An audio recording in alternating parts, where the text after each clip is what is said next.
Hello good evening साथीहरू है। यो चाहिँ आज बिहान म स्कुल जाँदाखेरि चाहिँ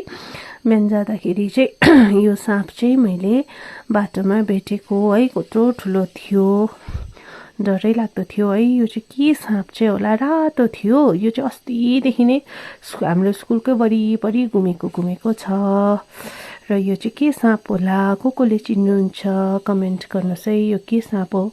यो चाहिँ माथिसम्म गएँ कि म त उतापट्टि निस्किन्छ होला भनेर हेरिरहेँ, तर त्यो साँप त निस्किएन। त्यत्तिकै त्यहीँ घाँसमै हराइगयो है। अस्तिदेखि चाहिँ यो साँप चाहिँ डुलेको छ है हाम्रो स्कुलको वरिपरि। अन्त यो चाहिँ के साँप होला? कसैले सिरिसे भन्दैछ, कसैले गुर्बे, कसैले भन्नुहुँदैछ कोब्रा है। तर अब थाहै भएन, यसको त टाउको खिच्नु पाइनँ, त्यो पुच्छर मात्रै खिच्नु पाएँ मैले है।